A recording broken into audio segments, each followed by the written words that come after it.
Olá, eu sou o professor Rogério e nós vamos dar início aqui aos nossos estudos sobre a Revolução Francesa. Bem, gente, então, até que enfim, né, nós chegamos a um tema bem interessante, né? Então, dentro dos temas do oitavo ano, acho que esse é um tema que envolve ou que vai transformar toda a história da Europa e também a história da América. Então, a gente viu nas últimas aulas a Revolução Estadunidense, entre outros movimentos, mas nenhum movimento ele é tão impactante na história mundial como a Revolução Francesa. Tanto é que a Revolução Francesa, ela inaugura, né, o que nós chamamos de idade contemporânea. E só a partir da Revolução Francesa é que muitos movimentos, né, vão iniciar no mundo, né, principalmente às grandes potências mundiais. Bem, então, dentro desse cenário todo, então vou começar aqui a trabalhar com vocês essa apresentaçãozinha aqui, que é importante nós estarmos, né, frisando sobre isso, que é exatamente a Revolução Francesa. Então, mas quais foram as motivações? Então, quais foram os elementos motivacionais para essa revolução? Então, essa imagem aqui é uma imagem simbólica, né, bem importante, bem impactante para essa realidade, que é, né, no caso, um quadro que retrata a queda da Bastilha. Então, a Revolução Francesa, ela tem como ponto, um dos pontos mais importantes é exatamente a queda dessa prisão medieval. E o que ela significou? Foi a queda do antigo regime em substituição a um novo regime que se inicia a partir daquele momento. Então, quando nós falamos em Revolução Francesa, então nós vamos falar aqui do seu antecedente. Então, a causa mais forte da Revolução foi a econômica, já que as causas sociais, como de costume, não conseguem ser ouvidas por si sós. Então, os historiadores surgem no ano de 1789, com o início da Revolução Francesa. Mas esta, por uma ironia da história, começou 2 anos antes, com uma reação dos notáveis franceses, clérigos e nobres contra o absolutismo. Então, tendo sido inspirada nos ideais iluministas que se pretendiam reformar ou para a sua que buscava limitar os seus privilégios, o privilégio da nobreza. Então, Luís XVI convocou a nobreza e o clero para contribuírem no pagamento de impostos e atualmente a aristocracia, a assembleia, né, dos notáveis. Então, quando nós falamos desse projeto econômico, é o seguinte: então a França ela vinha passando por vários problemas econômicos desde a Guerra dos 7 Anos. Então, a França ela já vinha tendo esses problemas. Só que quando a França ela financia, ela apoia a Revolução Estadunidense, isso vai fazer com que a nobreza francesa, ela fosse taxada junto com, né, o clero, entre outros. E isso vai iniciar um processo de extremo descontentamento daqueles grupos sociais. E isso vai fazer com que o Henrique XVI, eles não tinham a mesma forma, né, política dos seus antecessores, principalmente o Luís XIV, né, que ele se autodenomina que o Estado sou eu, então vai colocar em cache, vai colocar em questionamento a monarquia absolutista francesa. Isso vai levar a um sério problema dentro daquela realidade. Então, no meio do caos econômico e do descontentamento geral, o Luís XVI não conseguiu promover as reformas tributárias, impedido pela nobreza e pelo clero, que não queriam dar os anéis, né, para salvar os dedos. Então, não percebendo que seus privilégios dependiam do absolutismo, os notáveis pediram ajuda da burguesia para lutar contra o poder real. Era a revolta aristocrática ou dos notáveis, que vai de 1787 a 1789. E eles iniciaram a revolta ao exigir a convocação dos Estados Gerais para votar o projeto da reforma. Então, parece até fatos atuais. Então, nesse caso aí, a França ela estava passando por um problema muito sério, né, dentro da arrecadação de imposto. Então, a coroa francesa ela vinha acumulando dívidas e o acúmulo dessas dívidas vão levar ao monarca a buscar uma reforma dentro daquela realidade. Então, ao buscar reformas, então ele vai né, ele vai se encontrar em um problema muito sério, que são esses notáveis, que eram aqueles que gozavam de privilégios, de não pagar impostos, entre outras coisas. E eles vão recorrer exatamente a uma classe que estava almejando aumentar o seu poder. Né? Então, contra a aristocracia, a burguesia, ela queria ter direitos políticos e também, né, lutar por certos privilégios. E isso, né, vai iniciar uma luta ideológica que vai resultar na convocação dos Estados Gerais. Esses Estados Gerais é quando o rei ele não conseguia resolver as questões pendentes do Estado. Então, esse Conselho Geral, ele é como se fosse um parlamento, e esse parlamento iria resolver essas pendências, no caso, a partir de votações. Bem, então vamos dar continuidade aqui. Então, por sugestão do ministro dos Assuntos Econômicos da época, o Jacques Leclerc, né, então o rei Luís XVI convocou a Assembleia dos Estados Gerais, a instituição que não era reunida desde 1614. Então, os Estados Gerais reuniram-se em maio de 1789, no Palácio de Versalhes, com o objetivo de acalmar a revolução de que já falava na burguesia. Então, as causas econômicas também eram estruturais. Então, a riqueza era mal distribuída, há um endividamento forte do Estado. A crise produtiva, da produtiva manufatureira, então, estava ligada ao sistema corporativo, que fixava uma quantidade em condições de produtividade. Então, isso descontentou a burguesia. Então, a burguesia ela também não estava satisfeita com aquele momento, principalmente por conta do controle do Estado. Então, encontra a Inglaterra, que estava no sistema já buscando a implementação do liberalismo econômico, a França ainda estava, né, ainda naquele processo, né, muito arcaico, focado principalmente ali no absolutismo e no poder assim, muito extremo né, da, assim, da monarquia. E isso vai levar ao descontentamento dessa burguesia, e essa burguesia vai, né, usar os Estados Gerais para também galgar algumas mudanças nos fatores econômicos.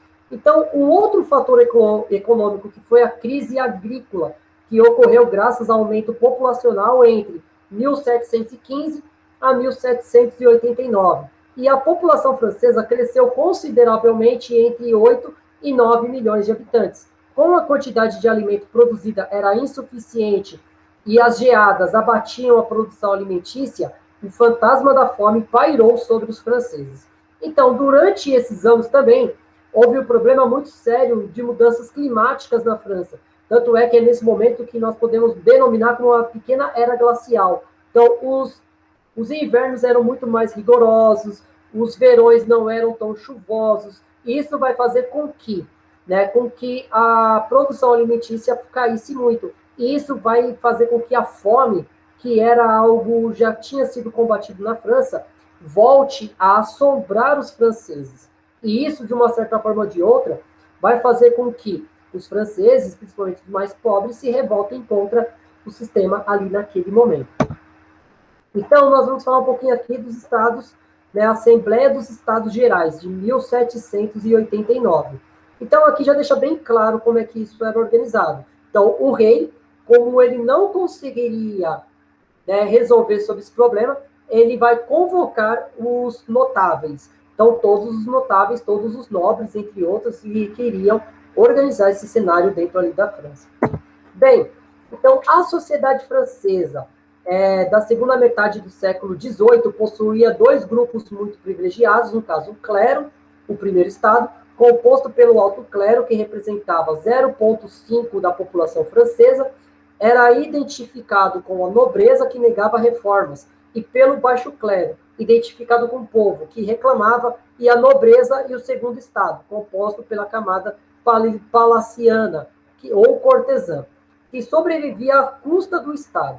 Então, por uma camada, né, assim, né, provincial, que se mantinha com as rendas dos feudos, e uma camada chamada nobreza togada, em alguns juízes e altos funcionários burgueses adquiriram seus títulos e cargos, então transmissíveis aos herdeiros. Então, aproxima-se de 1,5% dos habitantes. Então, esses dois grupos, os estados, oprimiam e exploravam o terceiro estado, que era constituído pelos burgueses, camponeses sem terras e os sans-culottes, uma camada heterogênea composta por artesãos, aprendizes, proletariados, que tinham este nome graças à calça simples que usavam, diferentemente do tecido claro utilizado pela nobreza. Os impostos e as contribuições para o Estado, e o clero e a nobreza incidiam sobre o terceiro Estado, uma vez que os dois últimos não só tinham isenção tributária, como ainda usufruíam do tesouro real como meio de pensões e cargos públicos. Então, nesse caso, nós temos dois grupos aí que eram privilegiados, né, pelo Estado, no caso, o clero, o alto clero, e na questão da nobreza. E, por um outro lado, nós temos essa marcha revolucionária, que era representada pelos sans-culottes. Então, quem eram esses sans-culottes? Então, esses sans-culottes eram camponeses, eram trabalhadores, de uma certa forma, trabalhadores livres, né? Então, a questão da livre iniciativa, que eles vão buscar, né, mudanças dentro desse cenário. E isso fazia todo sentido. Então, com a questão do povo oprimido, querendo, né, de uma certa forma ou de outra, né, retirar os privilégios daqueles que não tinham, né, nenhum interesse sobre as suas demandas. Então, isso é um pedaço importante da história que nós devemos ressaltar. Então, no caso, os privilegiados queriam manter essa parte da história e aqueles que não eram privilegiados naquele momento buscavam romper com esse modelo. Então, a França ainda tinha grandes características feudais, né? Então, 80% da sua economia era agrícola.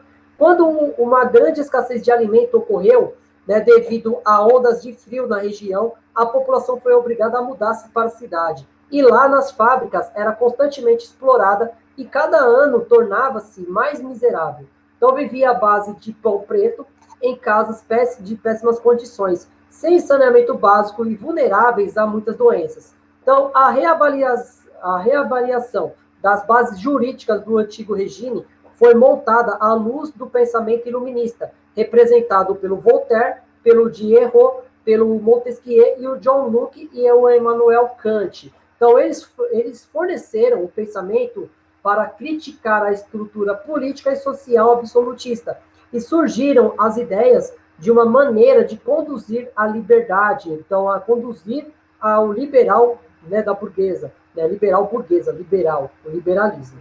Então, a situação social era tão grave e o nível de satisfação da população era tão grande que o povo foi às ruas com o objetivo de tomar ao poder e arrancar o governo da monarquia comandada pelo Luís XVI. Então, o primeiro alvo revolucionário foi a Bastilha. Então, a queda da Bastilha em 14 de julho de 1789 marcou o início do processo revolucionário, pois a prisão política era simbólica da monarquia francesa. Então, aquela imagem, ela é simbólica por conta do que o prédio significava. Aquele prédio ele não era mais tão utilizado, mas o seu simbolismo. Então, a sua demolição, ela serviu como uma forma de implementação do liberalismo idealizado pelo iluminismo e, ao mesmo tempo, né, decorrente à derrota do absolutismo francês. E isso vai mergulhar o país em uma guerra civil. Bem, então, em fevereiro de 1787, o ministro da Finança, né, o Brienne, então, substituiu a Assembleia dos Notáveis escolhidos, né, entre a nobreza, o clero, a burguesia e a burocracia. Um projeto que incluía o lançamento do novo imposto sobre a propriedade da nobreza e do clero. Então, essa Assembleia não aprovou os novos impostos, pedindo ao rei Luís XVI convocasse os Estados Gerais. Em 8 de agosto, o rei concordou e convocou os Estados Gerais para maio de 1789, fazendo parte dos trabalhos dos proprietários da reunião dos Estados Gerais. Então, começaram a ser inscritos os tradicionais, né, esse nome francês é meio complicado para me pronunciar, mas é Carrière, né, Dolinense, então, onde se registravam as queixas das três ordens. Então, o Parlamento de Paris proclama, então, os Estados Gerais deveriam se reunir de acordo com as regras observadas na última reunião, em 1614. Então, aproveitando a lembrança, o Clube dos 30 começam imediatamente a lançar panfletos defendendo o voto individual e inorgânico, um homem, um voto, e a duplicação dos representantes do terceiro estado. Variar a reunião, assembleia provinciais como um Grenoble, né, que já havia sido feito. Então, o Jacques Naquet, né, então, de novo ministro das Finanças, manifesta sua concordância com uma duplicação dos representantes do terceiro estado, deixando para a reunião dos estados a decisão quando o modo de votação, orgânico pelas ordens ou inorgânico por cabeça. Então, serão eleitos 291 deputados para a reunião do primeiro estado, o clero, 270 para o segundo estado, a nobreza, e 578 deputados para a reunião do terceiro estado, a burguesia e os pequenos proprietários. Entretanto, multiplica-se os panfletos surgindo nobres com o conde, né, de Atreide, né, e os clérigos com o bispo de Seyenne, que defende o terceiro estado, era todo o estado. Então, escrevia o bispo de Seyenne em janeiro de 1779. O que é o terceiro estado? Tudo. E o que tem sido até agora na ordem política? Nada. E o que pede? Tornar-se alguma coisa. Então, dentro desse cenário todo, então, o terceiro estado, que ele era marginalizado dentro do processo político francês, ele se organiza e ele começa a ganhar força dentro desse contexto, por conta de uma manobra da burguesia, que a burguesia, junto com os conservadores, eles queriam, de uma certa forma, impedir, né, que o rei ele colocasse aquilo que ele almejava em prática, só que, por um outro lado, o rei vai dar um tiro no seu próprio pé, porque o terceiro estado, que não era nada, ele vai se tornar algo, e vai se tornar algo que vai derrubar a monarquia. Então, a Assembleia Constitucional. Então, a classe média foi a única que abriu a chamada, né, as chamas da Revolução. Então, elas estabeleceram a Assembleia Nacional e tentaram pressionar a aristocracia a espalhar o seu dinheiro uniformemente entre as classes superiores, médias e baixas. Em 10 de junho de 1789, o Emmanuel Joseph Sier disse ao terceiro estado: agora reunido, né, como comunas, deveria verificar seus próprios poderes e convidar os outros dois estados a participar, mas não esperar por eles. Então, eles passaram a fazê-lo 2 dias depois, completando o processo em 17 de junho. Então, eles votaram uma medida muito mais radical. Declarou-se Assembleia Nacional. Uma Assembleia não dos estados, mas do povo. Eles convidaram as outras ordens para se juntarem a ele, mas deixaram claro que pretendiam conduzir os assuntos da nação com ou sem elas. Então, no caso, a Assembleia Nacional foi uma medida tomada pelo terceiro estado para poder colocar em pautas as suas reivindicações, que elas eram, de uma certa forma ou de outra, abandonadas pelos outros estados. Então, essa foi uma forma que o terceiro estado achou para poder impor a sua vontade dentro daquela realidade. E querendo, de uma certa forma ou de outra, conduzir o seu destino, e não ser conduzido, né? Levando em consideração que a nobreza e o clero pretendia, de uma certa forma ou de outra, minimizar essa participação. Então, na tentativa de manter o controle do processo e evitar a convocação da Assembleia, o Luís XVI ordenou o encerramento, né, da Salle de Etates, onde a Assembleia se reunia, ao alegar que os carpinteiros precisavam preparar o salão para o discurso real em 2 dias. Então, o tempo não permitiu que uma reunião ao ar livre, e temendo o ataque ordenado por Luís XVI, eles se encontraram em um campo de tênis ao lado de Versalhes, onde eles juravam, né, o juramento do jogo de Peleia, no caso, em 20 de junho de 1789, sobre qual eles, né, concordaram em não separar até a França tivesse uma Constituição. A maioria dos representantes do clero logo se juntaram a ele, assim como os 47 membros da nobreza. Em 27 de junho, a festa real havia entrado abertamente, embora os militares começassem a chegar em grandes números, em torno de Paris e em Versalhes. Então, mensagens de apoio da Assembleia vieram de Paris e de outras cidades francesas. Então, dentro dessa realidade toda, o rei, ele vendo que estava perdido para ele vai tentar, né, de uma certa forma ou de outra, manipular essa opinião pública.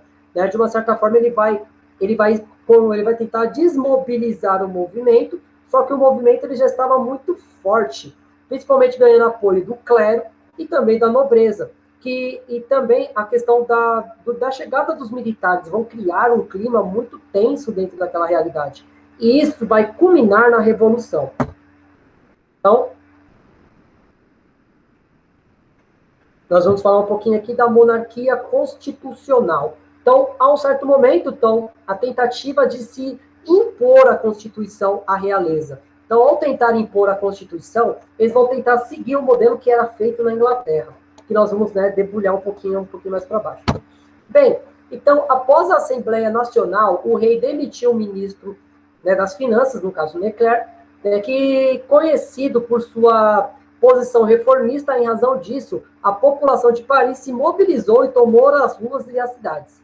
Os anônimos, né, mais exaltados, conclamavam todas as armas. Então, o rei decidiu reagir, fechando a Assembleia, mas foi impedido por uma sublevação do popular em Paris, reproduzida a seguir em outras cidades e no campo. Então, o conde de Artois, né, então, futuro Carlos X, e outros dirigentes reacionários, defrontados tais ameaças, fugiram do país, transformando-se num grupo de imigrantes, né, imigrantes. Então, a burguesia parisiense, temendo que a população da cidade aproveitasse a queda do antigo sistema do governo para recorrer à ação direta, apressou-se a estabelecer um governo provisório, a Comuna. Este governo popular, de 13 de julho, né, organizou a Guarda Nacional, uma milícia burguesa para resistir tanto a possíveis retornos do rei, quanto a eventuais violentas, né, insurreições da população civil,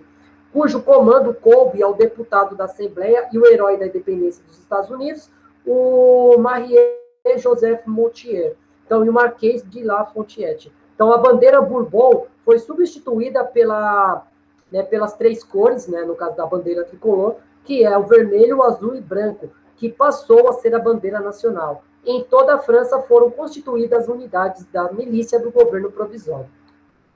Então, dentro dessa realidade, a burguesia, temendo também que esse movimento ganhasse proporções cada vez maiores, a burguesia ela vai instaurar um governo provisório que garantisse os seus interesses, e não o interesse da maioria. Então, formando, né, de uma certa forma ou de outra, um governo burguês dentro daquela realidade.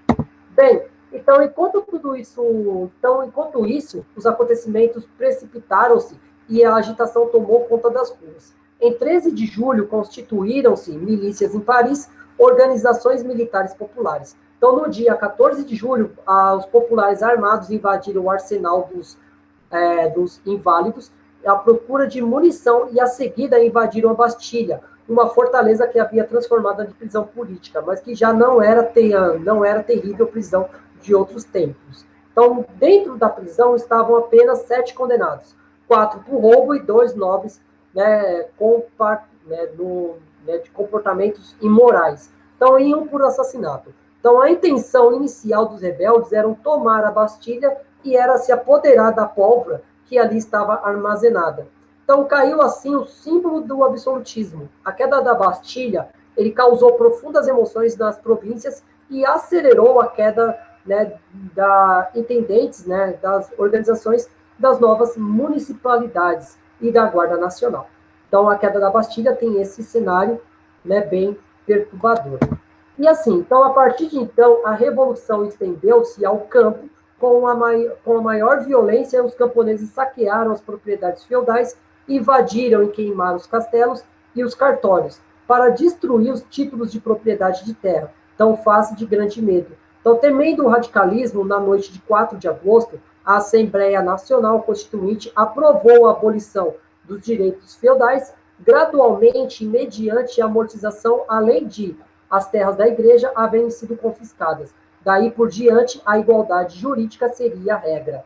Então, dentro desse cenário, né, como o que aconteceu na Inglaterra também, né, no caso, a igreja teve os seus bens confiscados para, né, de uma certa forma ou de outra, promover outras mudanças dentro da França. E isso, né, vai ser apoiado, né, pela burguesia também, né, por conta que a burguesia precisava de recursos para organizar um novo Estado. Isso é um ponto essencial. E quando é queimado os documentos do feudalismo, é uma forma também de dizer o seguinte: a partir de agora, o antigo regime acabou. né? Então, também é considerado como a face do medo, ou período, né, do medo dentro da Revolução Francesa. Então, a Assembleia de 1791. Então, quando nós falamos da Assembleia de 1791, é quando a organização do governo provisório dentro da França queria ser até a queda da Revolução. Bem, então, o período da Assembleia Constituinte, ela decorre de 9 de julho de 1789 a 30 de setembro de 1791. Então, as primeiras ações revolucionárias deram-se quando, 17 de junho, a reunião do Terceiro Estado se proclamou Assembleia Nacional. Então, pouco depois da Assembleia Constituinte, em 12 de junho daquele ano, começaram os motins em Paris, culminando no dia 14 de julho, com a tomada da prisão da Bastilha, símbolo do poder real, né, do depósito de armas. Então, sobre a proposta dos dois aristocratas, então, o Visconde de Noailles e o Duque de Aiguillon, então, a Assembleia suprime todas as províncias das comunidades das pessoas. Então, imunidades provinciais e municipais, as banalidades e os direitos feudais, poucos depois aprovaram-se solene a Declaração dos Direitos do Homem e do Cidadão. Então, contudo, a Declaração dos Direitos da Mulher e da Cidadã não foram aprovadas pela mesma Assembleia idealizadora, né, pelo Olympe Georges, que foi executada. Então, no caso, nós temos que entender que essa mudança nos parâmetros das leis não foram tão abrangentes assim. Elas apenas atingiram uma pequena camada da sociedade. Então, a maior parte da sociedade que era representada pelas mulheres não foram, né, atendidas por essa declaração. Né? E também nós temos que levar em consideração o seguinte: então, com o fim dos privilégios feudais, abre uma nova era dentro da França. E a Declaração do Direito do Homem. Então, no caso, a Assembleia Nacional Constituinte, ela aprovou a legislação pela qual era abolido o regime feudal e senhorial, então suprimindo o dízimo. Então, outras leis proibiram a vida de cargos públicos e a isenção tributária das camadas privilegiadas. Então, para dar continuidade aos trabalhos, decidiu pela elaboração de uma Constituição. Na introdução, que seria denominada Declaração dos Direitos do Homem e do Cidadão, então, os delegados formaram os ideais revolucionários e sintetizados em 3 princípios: liberdade, igualdade e fraternidade. Então, os lemas de qualquer ato que vem depois dele, que é esses 3 pilares. Então, inspirada na Declaração da Independência dos Estados Unidos e divulgada no dia 26 de agosto, a primeira Declaração dos Direitos do Homem e do Cidadão, a que não terá sido estranha a ação, então, o embaixador dos Estados Unidos em Paris, o Thomas Jefferson, foi a síntese do pensamento iluminista liberal e burguês. Então, nesse documento, em que se pode ver claramente a influência da Revolução Americana, defendia-se o direito de todos à liberdade, à propriedade e à igualdade, igualmente a igualdade jurídica, e não social e nem econômica, e de resistência à opressão. A desigualdade social e de riqueza continuava existindo. O nascimento e a tradição e o sangue já não podiam continuar a ser o único critério utilizado para distinguir socialmente os homens. Na prática, tais critérios foram substituídos pelo dinheiro e pela propriedade, e a partir daí passam a garantir os seus detentores privilégios sociais. Então, houve esse direitos do homem, mas ele não foi, então, assim, libertário entre si.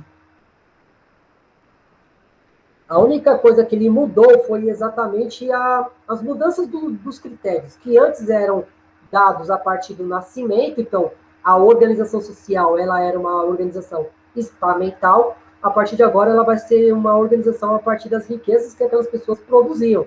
Então, nesse caso, né, produziram novos critérios e critérios também que vão aumentar a desigualdade social, levando em consideração que riqueza, né, não garantia, né, assim, a revolução ela vai garantir o desenvolvimento do capitalismo, mas ela não vai praticar a igualdade dentro dessas organizações. Então, a liberdade e a igualdade e a fraternidade não era tão plena assim para todos, mas sim para um pequeno grupo.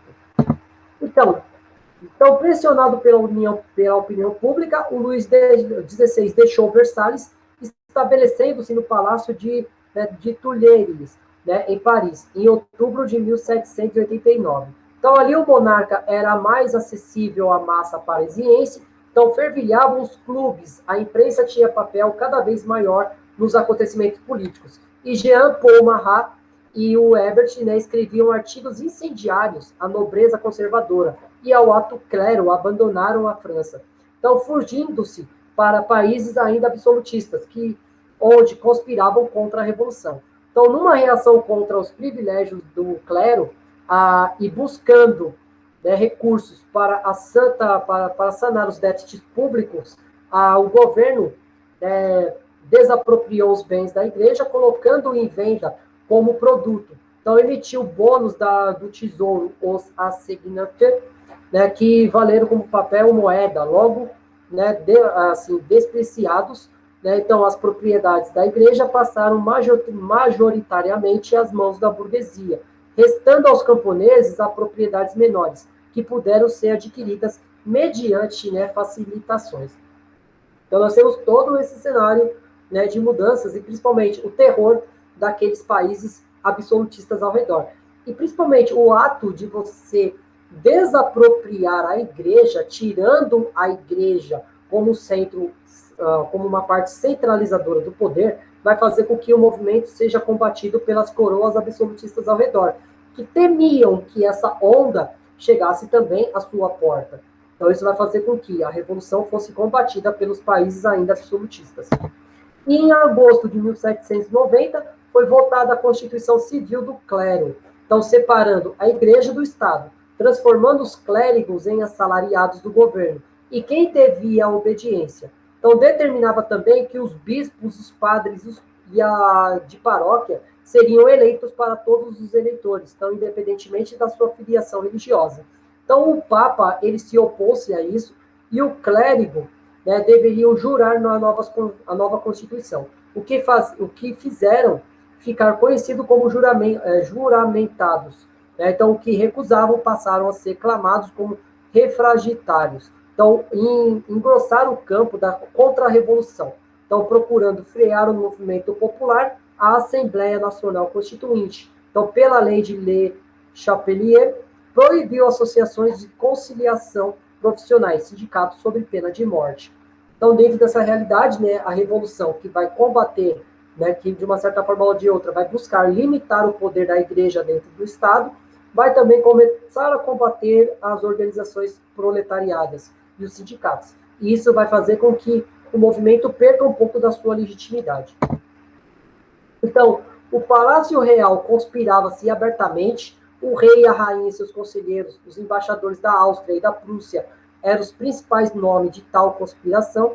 A Áustria e a Prússia, países absolutistas, invadiram a França e foram derrotados porque os oficiais ligados a nobrezas permitiram, né, o malogro do exército francês. Então, denuncia-se que a traição na Assembleia, em junho de 1791, a família real tentou fugir para a Áustria e o rei foi descoberto na fronteira, em Veranês.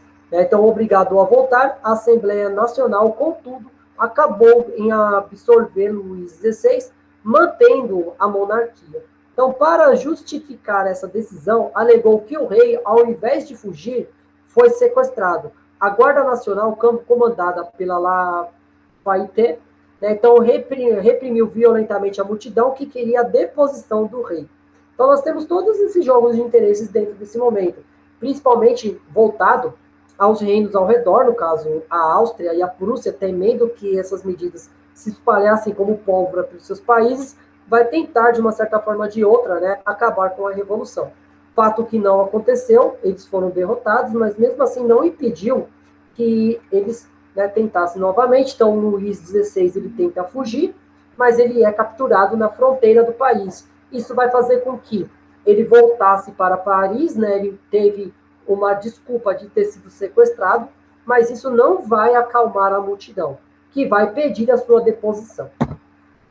Então, em setembro de 1791, então foi promulgada a primeira Constituição da França, que resumia a realização da Revolução. Então, foi implementada uma monarquia constitucional, isto é, o rei ele perdeu seus poderes absolutos, criou-se uma efetiva separação entre os poderes legislativo, executivo e judiciário nos modelos da Constituição inglesa e americana. Então, além disso, foi concedido direitos civis completos aos cidadãos, a população foi dividida em cidadãos ativos e passivos, somente os cidadãos ativos que pagavam impostos, possuíam dinheiro e propriedade, né, participavam da vida política, eram o voto censitário.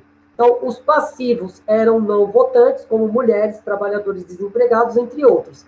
Apesar de ter limitado os poderes do rei, esse ainda tinha direito de designar os seus ministros. E, demais, a Constituição aboliu o feudalismo, nacionalizava os bens eclesiásticos e reconhecia a igualdade civil jurídica entre os cidadãos. Em síntese, a Constituição de 1791 estabeleceu na França linhas gerais do surgimento de uma sociedade burguesa capitalista em lugar da anterior feudal e aristocrata. Bem, então, apesar disso, esse projeto não teve muita, né, sustentação. Alguns setores urbanos queriam continuar o processo revolucionário, enquanto os nobres fugiam e se refugiavam no exterior, planejando à distância organizar violentamente a vingança armada. Então, os emigrantes tinham apoio dos estados absolutistas, como a Áustria e a Prússia, que viam o resultado do movimento revolucionário francês como perigoso como os seus domínios. Então, em agosto de 1791, após a tentativa frustrada da fuga da família real à Áustria, os países que até então apoiavam a França lançaram a declaração de Pionetze, né, que afirmava que apoiava a restauração da monarquia francesa, como o projeto de interesse comum de todos os estados europeus. Então, a população francesa ficou enfurecida, pois enxergava esta ação como uma intromissão direta aos assuntos do país.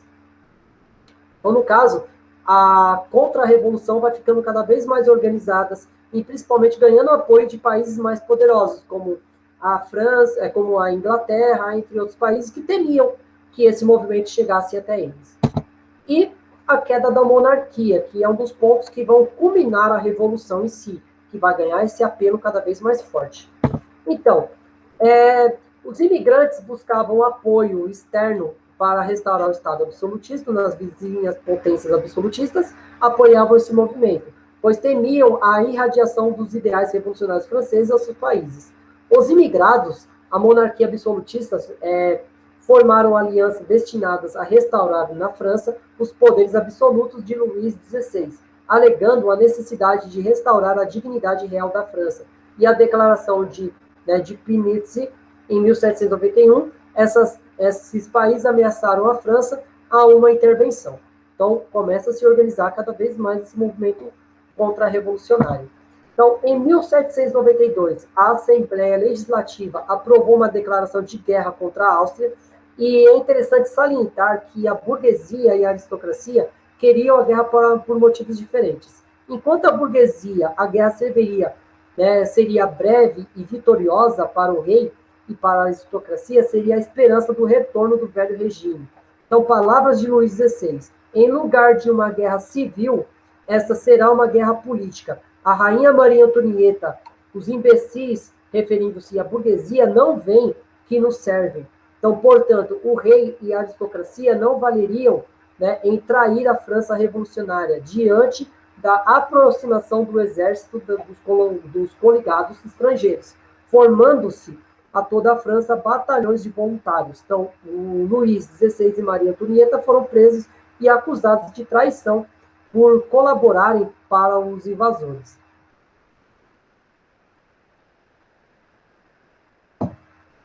Então, vamos com calma. Então, quando nós falamos nesse período aí importante, é o seguinte: então, para a aristocracia que viram o erro que eles cometeram contra eles, então, no caso, a insurreição da burguesia, ela vai fazer com que a nobreza ela repense os seus ideais políticos. E ao rever esses ideais políticos, essa burguesia, então essa nobreza, ela vai ver o erro que ela cometeu. E no caso aí, o rei e a rainha vão tentar, intervir dentro desse contexto para poder voltar ao poder. E com isso, restabelecendo os direitos, básicos ali do período que eles perderam. E isso é um ponto essencial de nós compreendermos esse contexto também. E O Verdun, a última defesa de Paris, foi sitiada pelos prussianos. Então, o povo chamado a defender a revolução saiu às ruas e massacrou muitos partidários do antigo regime. Então, sob o comando de Danton, Robespierre e Marat, foram distribuídas armas ao povo, que foi organizada a Comuna da Insurreição de Paris. A palavra de Danton, né, ressoaram a forma marcante nos corações do revolucionário, disse ele. Então, para vencer os inimigos, necessitamos de audácia, cada vez mais audácia, e então a França estará salva. Então, no caso, esses líderes que vão intitular, que vão encabeçar esse movimento, eles vão, né, levar a França à vitória contra esses antigos, né, contra os traidores, que vão ser, né, profundamente, que vão ser severamente punidos e perseguidos. Então, o povo entra em pânico e o rancor responsabiliza os inimigos internos pela situação. Em 2 a 6 de setembro de 1792, são massacrados padres refratários, né, então os suspeitos da atividade contra-revolucionária e os presos de delito comum das prisões de Paris. A matança dura vários dias, sem a autoridade administrativa ouse intervir. O chamado massacre de setembro, que choca a opinião pública, marcam uma página importante na Revolução. Então, em 20 de setembro, aconteceu aquilo que parecia impossível. A tropa revolucionária, famintas e mal vestidas, mas alimentadas pelos seus ideais, derrotam ao som da marcenesa, ao hino da Revolução, a coligação anti-francesa da Batalha de Valmy. Então, no caso, eles vão conseguir derrotar aqueles que vão tentar, né, restaurar a monarquia. E como símbolo dessa vitória foi o hino da Revolução, no caso a marcenesa. E isso vai dar início ao processo, né, da República Francesa, que nós vamos ver no próximo vídeo. Né? Então, no caso, o que foi a República Francesa? Foi quando o rei ele é decapitado e ele é o símbolo da queda da monarquia. Então, gente, acredito que tenha sido isso. Né? Então, o vídeo ele ficou extenso, então não tem como nós falarmos da Revolução Francesa sem trabalhar todos os entraves que vão, né, resultar nesse processo efervescente. A Revolução Francesa ela é a base para outros movimentos, né? Tanto é que depois da Revolução Francesa, a única revolução que é compatível de competição de participação popular é a Revolução Russa de 1917, e é importante nós frisarmos o seguinte: a Revolução Francesa é o início de outras revoluções que vão eclodir pelo mundo todo. E também vai respingar aqui na América do Sul, no Brasil. Então a gente vai falar um pouquinho sobre isso. Bem, gente, então, gostando do vídeo aqui, né, deixar o seu like. Né, então, se você ainda não é inscrito, deixa aqui a sua inscrição, né, que isso vai ajudar muito para o meu trabalho aqui. Né, principalmente, né, ressaltar a importância, né, de que esses temas, eles são muito importantes para a compreensão da nossa história atual. Bem, então, agradeço a todos até aqui, muito obrigado, né, e qualquer coisa é só deixar os comentários aqui embaixo, alguma sugestão para futuros vídeos. Então, agradeço a todos pela participação e a paciência, e até mais.